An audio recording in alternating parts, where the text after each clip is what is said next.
Former CIA agent promoted to Facebook's head of election policies.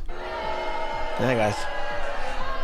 As big tech censorship apparatus and social media continues to roll out at full steam ahead of the 2024 election, a former 17-year veteran of the CIA, Aaron Berman, has reportedly been promoted to the head of election policies for Facebook.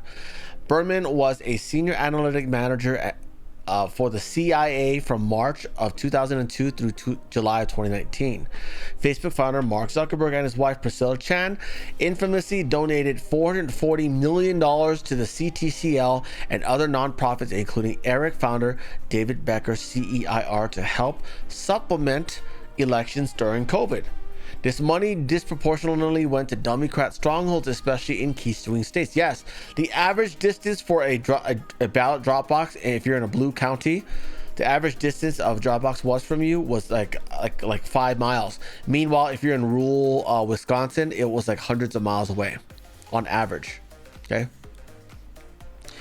Now, Facebook was also one of the social media platforms mentioned by the Election Integrity Partnership, which, by the way, if you guys check out my channel, 2020 Election Fraud, you will find a video by the American Heritage Foundation. I think it's the one with Phil Klein, and he does a presentation about all the Zuckerbucks and all that stuff. It's like a two and a half hour deal. He explains everything, where all the money came from, where it went, what did they do with it, and everything I just told you about the average distances of these drop boxes. And Stanford Internet Observatory, in a report which promoted the censoring of hundreds of thousands of posts and conservative voices from discussing events that occurred around the highly suspect 2020 election.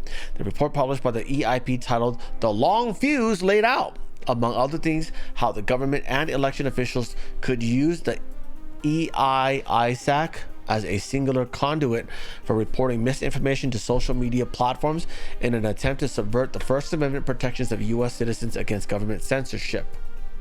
Ironically, as mentioned in the article below from the Gateway Pundit, the EISAC, a subsidiary of the Center for Internet Security, the CIS, was also engaged in securing elections at the county level through the Department of Homeland Security. DHS offered free security services to county election jurisdictions, many of which accepted the offer. The release of the Twitter files revealed Twitter files. Yeah, you mean the files that just makes America look bad and they never say anything about Asia or China? Yeah, you know why?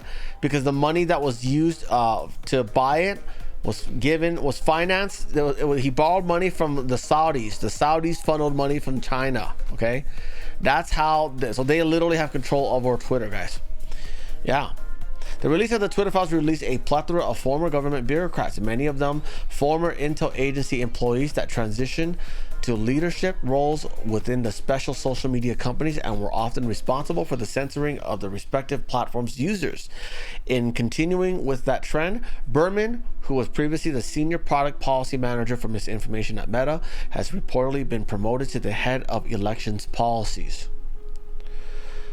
In the video, Berman joined Renee DeRista of the censorship apparatus discussed above, Stanford Internet Observatory, where Berman boasts about reducing content that doesn't defy Facebook policies, but their fact checkers determined to be inaccurate. By fact checkers, it was pretty much just their opinion. Yeah, they even admit it. Ironically, he has a Freudian slip about his own platform. Oh. Anyways, guys, the NPCshow.com is live. Please check it out. Sign up for the newsletter on the right hand side. I will send you an email when I go live, and also please consider joining this place right here. Links in the description for that as well. The show starts earlier there and ends later. Right now, as we're filming it, we are there only. So yeah, take that, you Tizzles fans.